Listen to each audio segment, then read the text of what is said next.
Good afternoon, and welcome to our discussion today on leadership. I'm Dr. Mary Ellen McPhee, First Lady of Northwood University and co-chair of the Distinguished Women's Award Gala. I'd like to welcome you today to the 2025 Distinguished Women's Virtual Panel. It's been since 1970 since Northwood has honored over 500 incredible women, and today we get to meet four new honorees. What an exciting day. We've invited these four individuals to share their leadership journey with us today, all of our students, all of our alum, and all of our community members. But first, let me introduce Dr. Lisa Fairbairn, who is the moderator for today's virtual panel. Dr. Lisa Fairbairn is the Assistant Vice President and Dean of the Richard DeVos Graduate School of Management at Northwood University. She has been in this role for 17 years and has been at Northwood University for 29 years in total.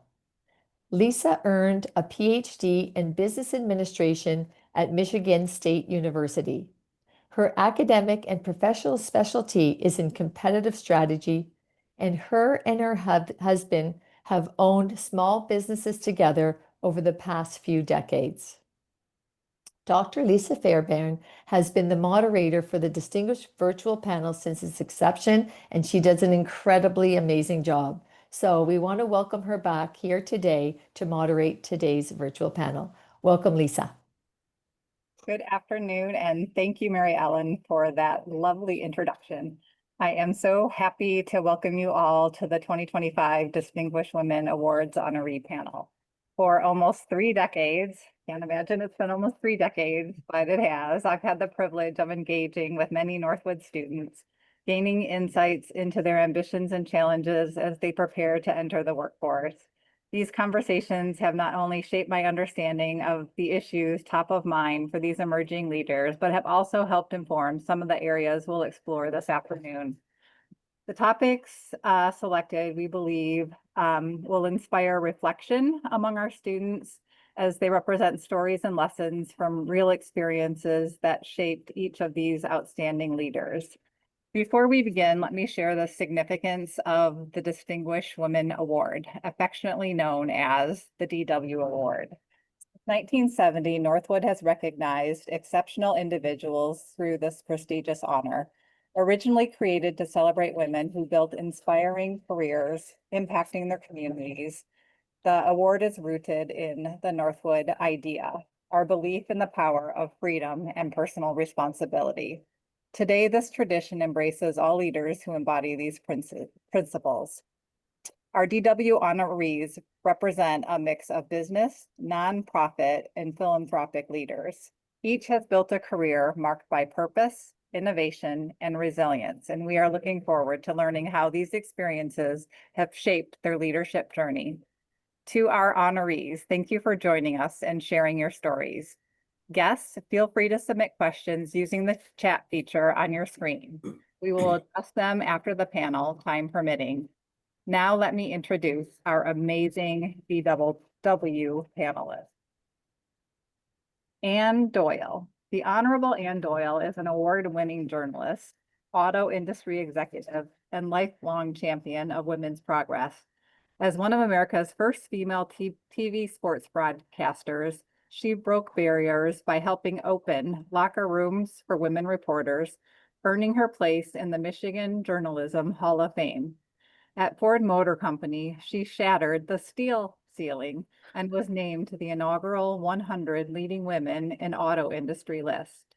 She's the author of the book, Powering Up, host of the Power Up Women podcast, and the global speaker who has shared her leadership expertise on 5 continents.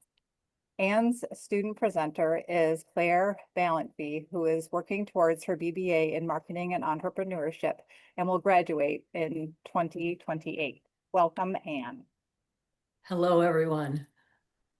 Eileen C. Stroop is a costume professional with over 60 film and television credits, including Emmy nominations for The White Lotus and for her work on the Oscar-winning Ma Rainey's Black Bottom. As 5th generation in her family to work with clothing, She discovered her passion for costume design in high school theater and earned her Bachelor of Fine Arts in drama design from Carnegie Mellon University. As a costume supervisor, she manages personnel, budgets, and millions of dollars in loaned assets for major productions. She's the artist who designed Butler, Pennsylvania's commemorative Jeep sculpture.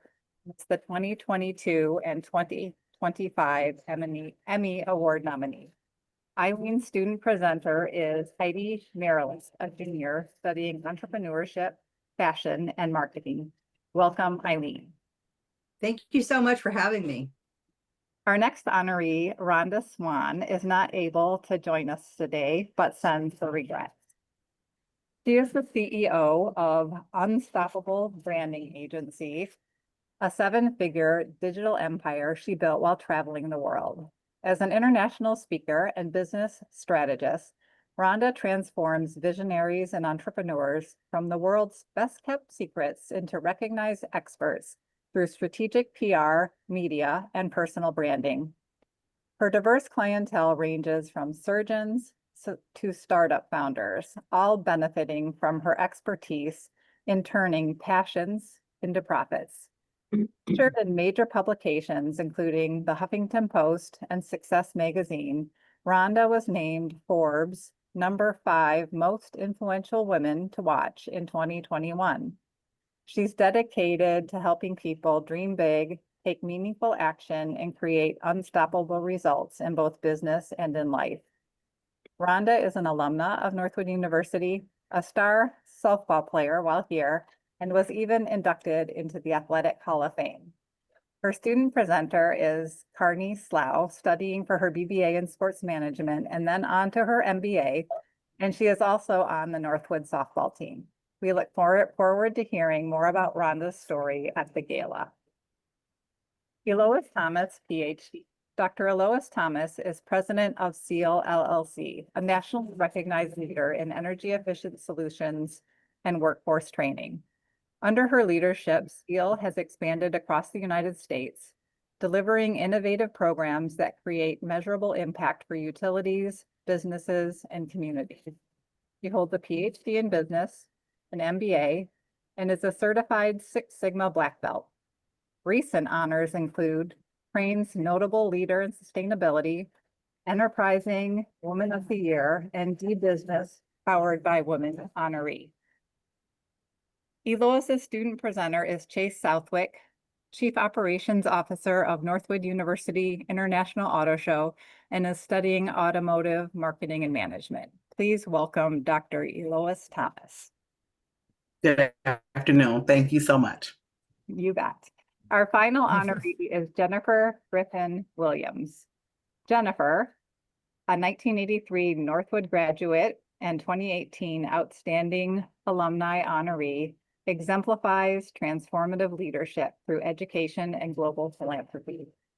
As past co-chair of the Northwood University Auto Show Gala, she helped elevate the event to over $100,000 in scholarships, changing the precedent for the gala, which now generates over $2 million for student scholarships. Jennifer coordinates Birmingham First United Methodist Church's United Women in Faith rummage sale, managing over 750 volunteers and raising over $100,000 per event twice a year to support mission projects across 5 continents. A dedicated educator and leader, she champions women and children's advancement from local communities to international outreach. Jennifer's student presenter is Katrina Ness, General Chair of the Northwood University International Auto Show, studying automotive marketing and management, and will earn her MBA in 2026. Thank you, honorees that are able to join us this afternoon. Now let's get started with a panel discussion. And the first question will go to Anne. We often hear about leadership success stories, but so much wisdom comes from the moments that don't go as planned. Can you share a professional failure and what you learned from it? Sorry. Oh my, there are so many examples of professional failures that I could share, but I love talking about failure because I have come to learn that almost all success is usually built on a foundation of multiple failures. Because to me, failures are really they're kind of like mirror moments that reflect back to us where we still have some weaknesses to work on or some things that we have to build upon in terms of our strengths. And one of the stories that I'll share is of really a public humiliation that I endured in one of my earliest tests as one of the first women TV sports reporters hired in the United States, hired by Channel 2 in Detroit. Everyone talks about the locker rooms and how difficult it was and the tests that were in those locker rooms, but there were many other tests besides that because um, women were not, I was not welcome. I was not welcomed by my male peers in the sports department. And there was a lot of criticism that I shouldn't have been there. And so one of the tests that I'll share, one of the failures is something that happened at the Detroit Athletic Club. And the Detroit Athletic Club is a very prestigious business club, private business club in Detroit that at that time was men only.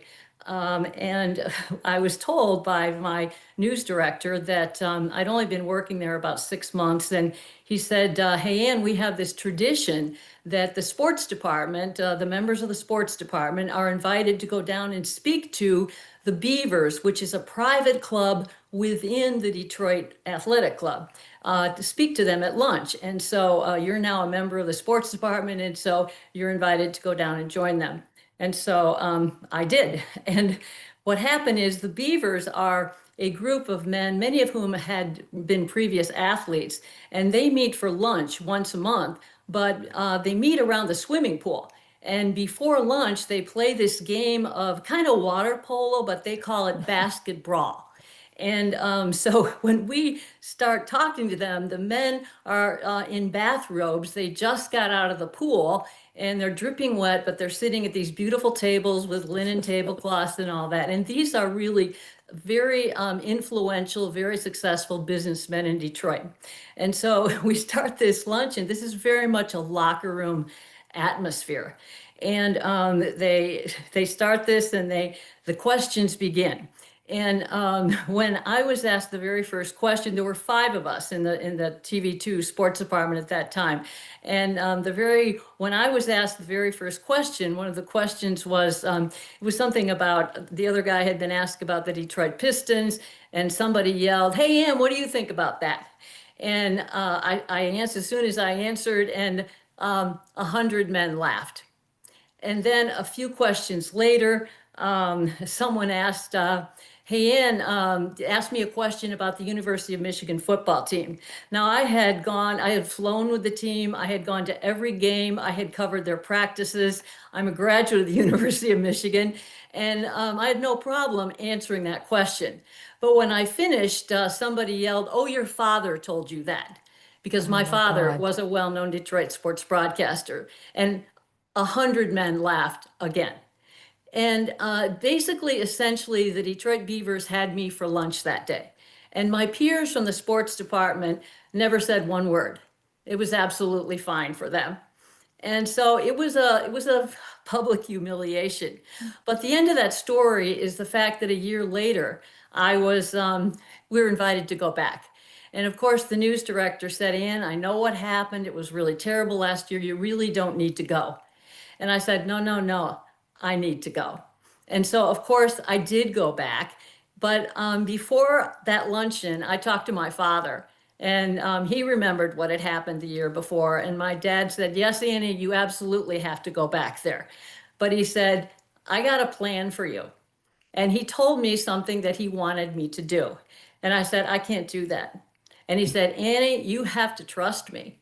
And believe me, if you do this, you will win those Beavers over."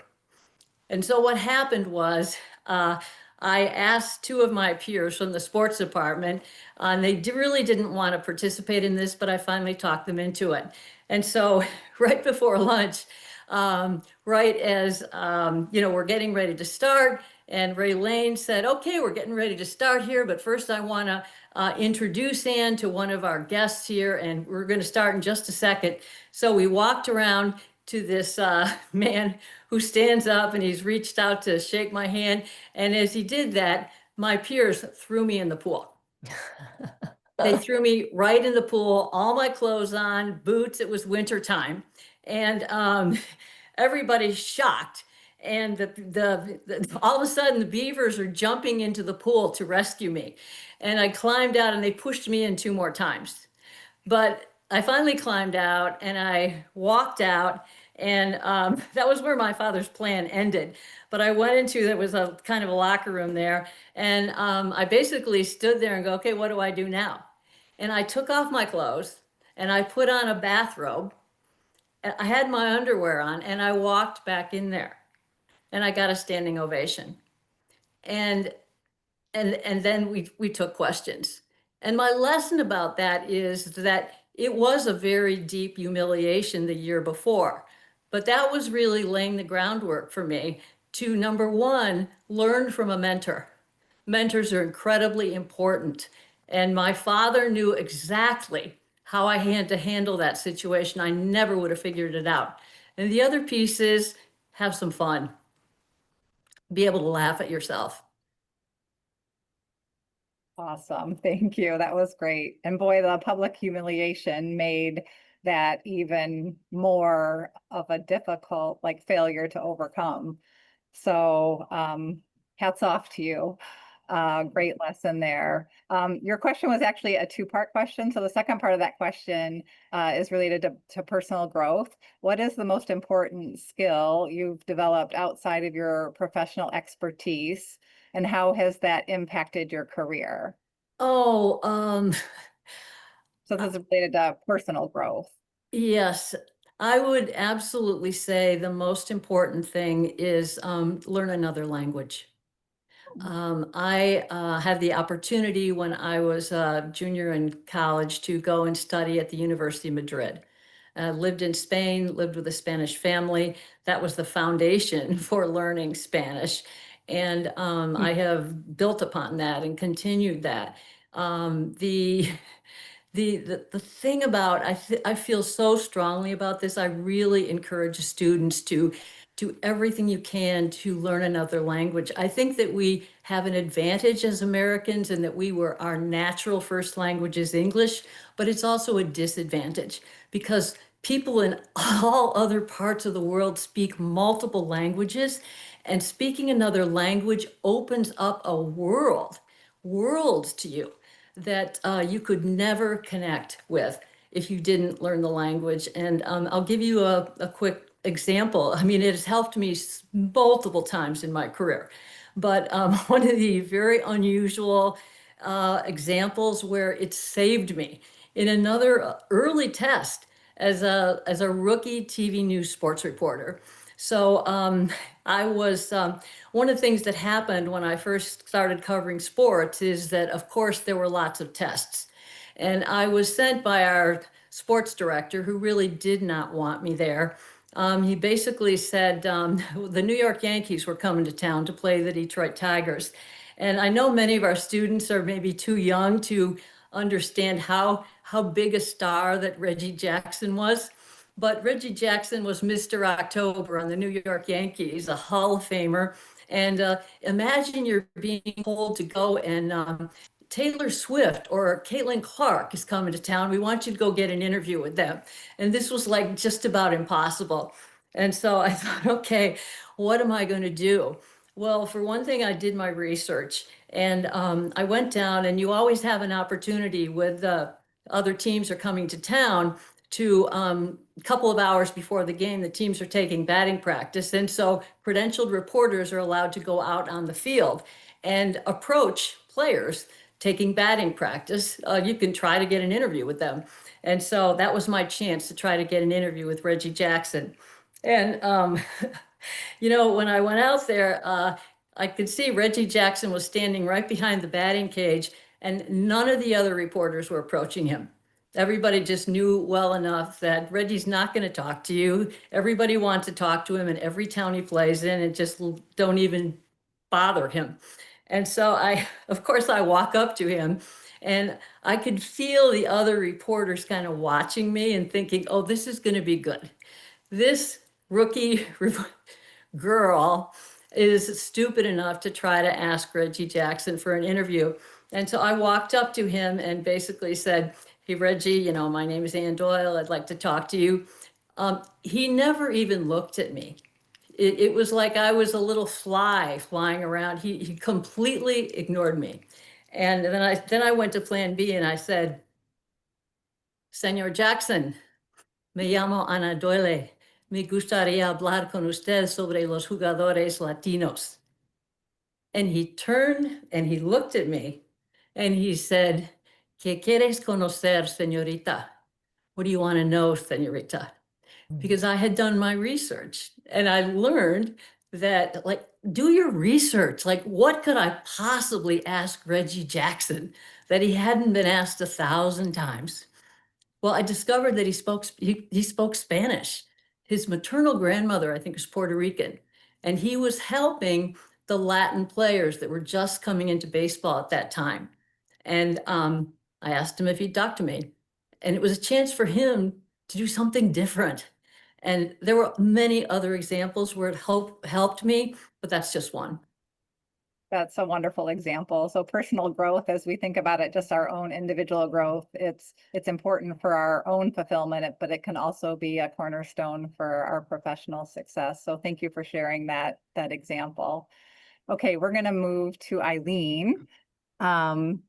Creating strong organizations means building environments where people can bring their best ideas forward and have access to opportunities to grow and contribute. So my question is, how are you creating inclusive environments and ensuring access to resources and opportunities, while of course keeping performance, accountability, and your organizational values at the center of your leadership? Well, I'm glad you asked me that question because that's one of my favorite topics. I work in an industry where there are so many different people who come to work in film. Some of them have backgrounds from college. Some of them are inspired by things that they did. Some have college education, some don't. Some came from fashion. Some were actors, some were dancers. And then on top of that, they come from all walks of life. And I find that meeting each person where they are is one of the most important things. So if I get to know my crew when I interview them, when I meet them, and then as I see them work, I see what their strengths are. And I think it's really important to give someone a challenge to help them learn, but also to find what they do really, really well and make sure they're in that chair. Because as they perform, their fellow workers see them and get a new respect for them. And then you're building their confidence, you're building your team, and you're just showing how great it is to respect someone's abilities. And that is something that I find really important. And when one of the places I love to work is in New York City. I'm a member of the union, costumers union there, and my crew there is extremely diverse. And I absolutely love working there because people come to me from all different places and they bring these incredible skills. And I find that if you just listen to them, you'll learn what they can do really well and you can put them in that place. But then you can also listen to what they want to do and help them develop their skills. So that's something that I try and do in my departments. Another thing is I work a lot with people from diverse backgrounds and diverse sexual orientations. I also work on a lot of spicy films. So one of the things that I find that's really important to do is to find people, make sure that everyone is always comfortable and make sure that they are seen so that we're serving them really well. That's one of the really cool things that I get to do is work with the actors, the intimacy coordinator, the director, to make sure that everyone in the department is comfortable with what goes on. And for the last 40 years, it's changed, and that's something I'm really proud of helping to move ahead with. So, Thank you. Same sure. question to Dr. Thomas, or to Elois. How are you creating inclusive environments and ensuring access to resources and opportunities while keeping performance, accountability, and values of your organization at the forefront? Great question. For me, it's a natural inkling and an everyday thing for us, right? So when you think about SEAL, SEAL stands for Solutions for Energy Efficient Logistics, and we are in energy, which is historically not representative of a diverse community. But for me, inclusion isn't just a corporate initiative, it's both a business strategy and a moral responsibility. So part of my doctoral research was a qualitative multiple case study on small and medium businesses where through my research, I found what I already knew, right? Or at least thought, which was that the most successful companies share three traits: inclusion, training, and investment in people, right? And so that research really shaped how I lead. At SEAL, we've built a culture where inclusion drives innovation and equity is reflected in how we hire, how we train, and how we grow. So we don't just recruit diverse talent, we invest in them. And that means creating certification programs for our communities, leadership development, and mentoring for our employees. I'll give you an example. Last week, we won an ACE award for community development and training with the Michigan Minority Supplier Development Council. And this award was referenced for a program that we started with Redeem Detroit. We are a BPI test center, which is the building science where people earned certifications to do energy audits to make homes more sustainable. And so we created a program where we trained and certified 50 single mothers in diverse communities with certifications in energy. What we wanted to do was really change the trajectory for them to not just learn about energy, but to find a career in the space. We wanted to work the power of collaboration, community, and purpose combined. And so at the end of the day, our approach is really unique. We don't just open doors, we build new ones, right? Because we believe when purpose meets opportunity, inclusion becomes not just a statement, but a standard. So that's kind of what we do. We include contractors, community action agencies, and nonprofit organizations all within our space because opportunity means little if access isn't equitable. And so I've been so fortunate to do this not just as a person, but in my work every day, right? I get to make sure equity is at the center of everything we do and there's opportunity. So we've been able to really reflect and increase the number of local contractors that we work with, small businesses that we work with. And we started off with a pilot initiative in Detroit for energy and sustainability, but have really grown this to work with agriculture, to work in business community, large and small, and to work throughout the country, making sure there's representation from a diverse standpoint in energy efficiency work, equitable stance within clean energy, and just make such a huge impact in the work that we're able to do. So it's amazing that I get paid to do this, right? It's actually, it's heartwarming, but it's also a career and something that I've been able to mentor other women, develop other women, not just within our organization, but throughout the work that we do. So it's super exciting. Awesome. Thank you so much for both of you for sharing your insights on that. It is a great place to work when you have principled leadership and opportunity going hand in hand, when we can empower individuals, hold high standards, lead with integrity, and strengthening both people and the organizations when those facets work together, that is a good thing. So thank you very much. Next question goes to Jennifer.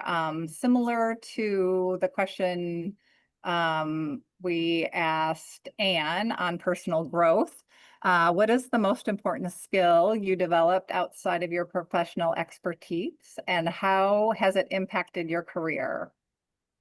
Thank you, Lisa. I think I would say to listen. Listen and silent have the same letters. We listen to others to learn really from them and to understand them. And as many of you have already said, that communication is the key that opens doors. The old phrase to me, never move a bench until you know why it's there, still holds true for me today. People want and need to be heard, and it makes us feel valued and seen. I think it's lovely to grow old while we're learning, and that is certainly my case. I love an old quote from William Durant from the 1960s. Do not speak while another is speaking. Discuss, do not dispute. Absorb and acknowledge whatever truth you can find in opinions that are different from your own. Be courteous and considerate to all, especially to those who oppose you. And I found that has worked well throughout my corporate career and now in the community that I serve as volunteering. Very nice. That was very deep. We could stop for like a minute and just let that sink in. But yeah, thank you so much for sharing that. Eileen, same question to you. What's the most important skill you've developed outside of your professional expertise, and how has it impacted your career? Well, I have to say, I feel honored in this group of women. I work with imaginary people and imaginary stories and imaginary worlds, and you all work with real things. But I think that for me, when I first started as a 18-year-old in college studying, I thought that artistic skill was going to be the thing that moved me forward in my career. Being able to draw and paint and show these pictures um, and be artistic, which totally it is. Having taste and skills is really important in my business. But what I learned was that having management skills, having these real world business skills were really important to me, because the film business is a business. And I don't just help get a green jacket on the screen. I also have to deal with the head of a studio. I have to deal with a budget, a script breakdown, many things that have to do with technical IT work, with security work, with all kinds of things that are based in the businesses that artists don't really think about. And so as I grew those skills and learned more about them, I became better at doing the job that I have. And one little story is a recent TV show that I worked on. I worked on The White Lotus, which was White Lotus 3.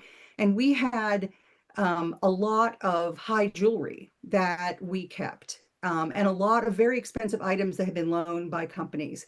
And so the head of the studio security and I met, and we talked about how to best keep these things safe while traveling all over Thailand, moving from hotel to hotel, how to make all that happen. And just by being able to think about good IT security, which is something I know a little bit about, and knowing about how film works and being able to talk to him on that level, he was really happy with my solutions. And so we came up with really great ways to keep everybody safe, which is the most important thing, keep the products safe, and then and not drive anybody crazy in the meantime.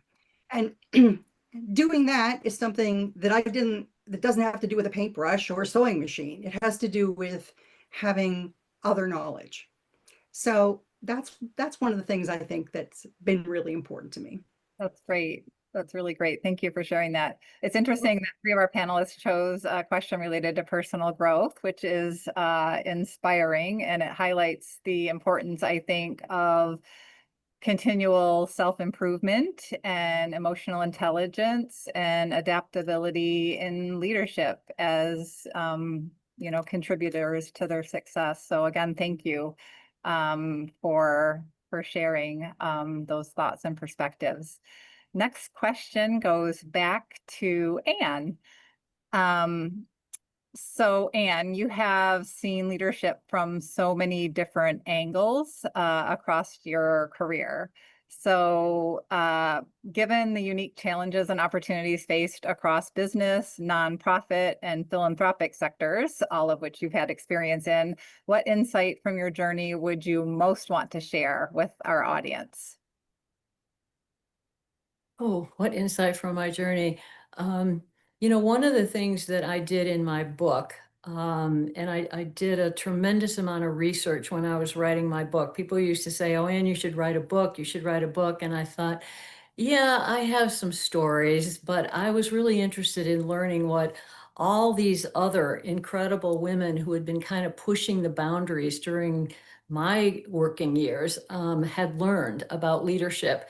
And I have about 100 hours of transcribed interviews from the research that I did in terms of that.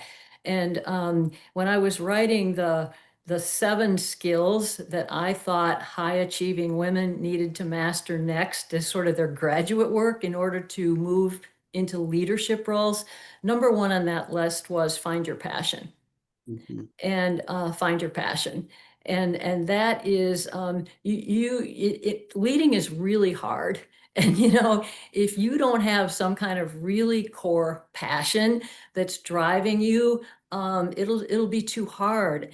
And my passion from the very beginning was I was obviously ambitious, but I was always about lifting girls and women in my lifetime to help open those doors that were locked as I was coming out of school. And so that was my passion, really. And I would say that, well, how did I find that passion? And that has sustained me. It is still the number 1 issue, and why I care so much about what Northwood University is doing in terms of passing on what we've learned to the next generation. And how did I find my passion? Well, I would say a couple of factors. One is that I had incredible parents, and my mother had her master's degree. I mean, she was a very highly educated woman. And so from a very young age, I had very strong messages as a girl about the value of women and respecting women, and about women being very, very capable and able to do anything that they wanted, reinforced by my father. Secondly, I was lucky enough to come of age coming out of the university at an amazing time in this country. Northwood started this honors, 1970, really at the crest of the second wave women's movement in this country. I got my undergraduate degree from the University of Michigan in 1972. And I was lucky enough to be coming of age, ambitious, educated young woman at a time that doors had been legally unlocked. 1964 Civil Rights Act, laws were being changed so the doors were being unlocked.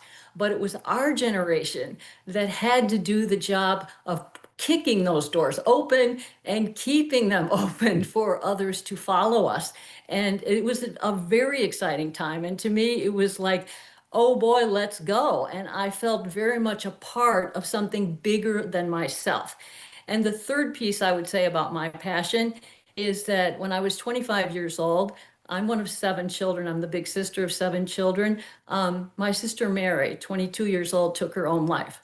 And that was a devastating, obviously, time in my life. But also, I will say, Mary is the fire in my belly, because I watched a young woman lose herself before she had a chance to really find, how incredible she was and could have been. And so Mary is always with me. And whenever another woman asks me for help, to me, it's Mary asking. And that's my passion. So sorry about your sister Mary, and She's with me. She's with Mm, us. mm. she is, wow. So for our students, if I could just kind of piggyback on this question a little bit, many of whom are still defining their own paths, what advice would you give them about recognizing or developing that passion that might not yet be obvious? Oh, well, I don't know. I try to give that advice to my son, you know. I mean, I can't tell anyone else how to find their own passion, but it's there. You know, I mean, what is it that you care about? What is it that you're emotional about? And if possible, try to find a way to match something you care deeply about with a way you can earn some money. I remember my parents saying to me when I was graduating from the University of Michigan, exactly how are you planning to support yourself? And, you know, it's important, but if you're lucky enough to find the passion and can match that with needs out there in the world, I think that can be some magic for you. Thank you. Next question for Elois. So we are living in a time where artificial intelligence and emerging technologies are transforming how organizations operate. A recent PwC survey, I think, found over 3/4 of organizations have adopted AI agents, with about 2/3 reporting increased productivity, more than half reporting cost savings. Yet as leaders, we know that technology alone is not the differentiator.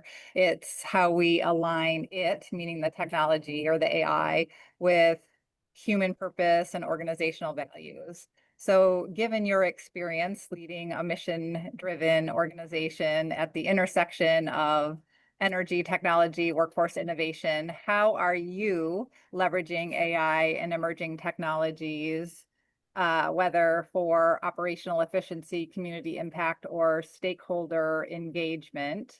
And how do you balance innovation with human-centered leadership? Great question. Thank you.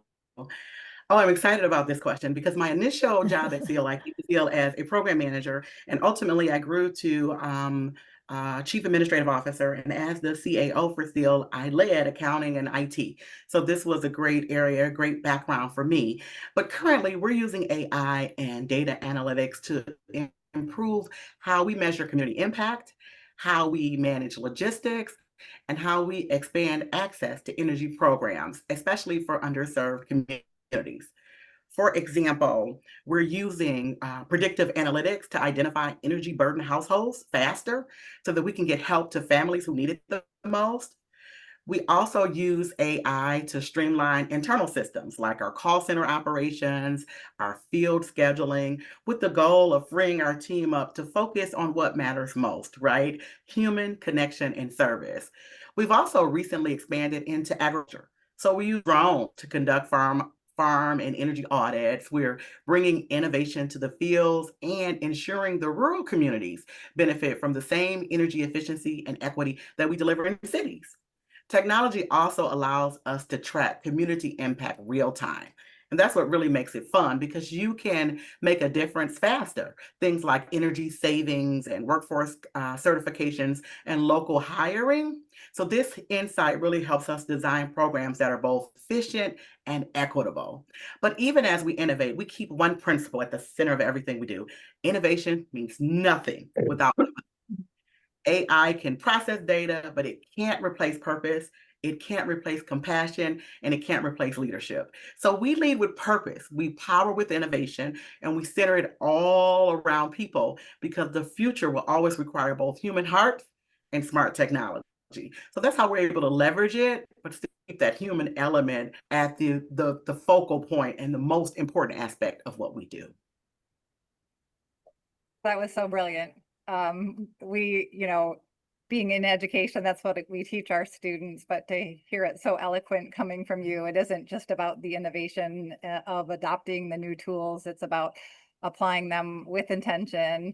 And for our students as future business leaders, they really need to take to heart, that it's the balance between the technological advancement and that human-centered leadership. It's that intersection is really where the transformation happens. So thank you for sharing that, like I said, so eloquently. Correct. It drives smarter decision maker for sure, right? It enhances customer and consumer impact. But at the end of the day, you still need that human element. Thank you so much. Jennifer, next question to you. Every leader, this is about resilience and recovery, but just some kind of initial thoughts. Like every leader, no matter how successful, faces moments of challenge, uncertainty. And it's often in those moments when our plans shift or our resources tighten or our outcomes fall short that we discover our true capacity for resilience and leadership. Can you share how you've bounced back from a setback, whether operational or fundraising related or mission focused, and what that taught you about leading through uncertainty? Thank you, Lisa. I would say all of those, right? All of those elements came into being when all of us went through COVID-19, when the world shut down. Our old saying with our United Methodist Women rummage sale was the world would have to end for rummage to end. We were in our 65th year in 2019. We were set in stone. As we all know, the world shut down. Indeed, churches closed across the nation, and they stayed closed. Sadly, we could not hold our spring or fall 2020 sale. Massive amounts of charities were relying on us, as well as the community and people overseas in need. Actually, what we did, we went online, of course, with Zoom, as everyone else did, for our weekly committee meetings, but we couldn't finance our missions. So we turned to our volunteers. We have between 700 and 750 volunteers per sale. We turned to our volunteers and said, we need help. So at that time, we kept in touch with all of our charities and all of our volunteers. We coordinated with everyone to bring their personal donations to the church parking lot. We coordinated the charities to pick those up. Many of us at that time sold goods on eBay to collect monies that we could still fund to these charities. But it was also a beautiful time that we could do some planning for the reopening. We could do planning for 2021. We planned our return. We decided to no longer offer our personal truck pickup to homes. We decided to no longer do package hold during the sale for customers. And obviously the health inspection decided for us that we could no longer serve the community with public food. In the end, all of that saved us time and money. And so when we reopened, it was epic. We asked our community during this time to hold their donations and please do not give them away to other avenues. So when we reopened, we had so many people coming to us with donations that we literally had to shut down the curb. We usually do a Sunday, Monday donation curb drop off. And we had to shut down Monday morning because we literally could get nothing else into the building. So it's a joy. It really showed us, we learned how faithful and true not only our volunteer base was, but what our community does and how much that they mean to us and we mean to them. So again, don't be afraid to ask for what you need. Look for the helpers. Begin to look at setbacks as setups as we go forward. God is good. He is faithful every time. Well, having resilience is certainly one of your superpowers, Jennifer. Thank you for sharing that, how you overcame the COVID obstacle. When you think about resilience and just, I guess, the steps you can go through, it sounds like you owned the challenge, you adapted with purpose, and just knowing you and what you just described, you kind of modeled the kind of steady mindset that the team needed most during that uncertainty. And you came out stronger on the other side. You called it epic. So truly inspiring example. So thank you so much for sharing that. Very powerful. Let's move to our last question for all of you about legacy and impact. So as leaders, we think about the kind of legacy we're building, the mark we want to leave in our businesses and our communities and on the people that we lead. So a recent Deloitte survey found that nearly 70% of leaders say that leaving a positive impact is one of their top career priorities. The Harvard Business Review reported that organizations that lead with a strong sense of purpose outperform others by as much as 42% in terms of long-term growth. So to all of you, starting with Eileen, what lasting impact do you hope to have in your field or community or on others? Thank you. Well, one of the things that I haven't done much of that a lot of these other women have been involved in is teaching. And I've been doing things for all these years, and I'm hoping to spend a little time now showing some other people how to do things that I've learned, both practical skills about the things that I do in film, painting, organizing scripts, budgeting, but also some of the communication things that I was speaking about earlier, how to take you, because we're artists, how to be an artist who can actually communicate in a business environment. And that is something that I really want to help teach the young folks and all the folks, because people come into our business from all ages, stages. And I would love to do that. I would love to help people to become better at doing the craft that they like to do, because obviously people are artists, they have passion, they come in, they want to do this. I want to help them do it better. So that's one of the things that I would like to pass on as I finish up my film career, which I'm not ready to finish that up yet, but I'm working on that. Wonderful. Thank you so much for sharing. Elois, would you like to go next? Sure. For me, my hope is that my lasting impact reflects the power of purpose, right? That business and education can come together to create real measurable change. As an accountant, I know that profits are critical for any business, but I want to be remembered for showing that purpose-driven principles can transform lives, and that in business, success isn't just about profits, it's also about people. I want to leave a legacy where companies see community investment and workforce development as part of their bottom line, creating opportunities for others to grow, to lead, and build generational impact. I also want to keep building bridges, right? That's so important to me, equipping people with skills and certification and just confidence to not only earn a job, but to own the future.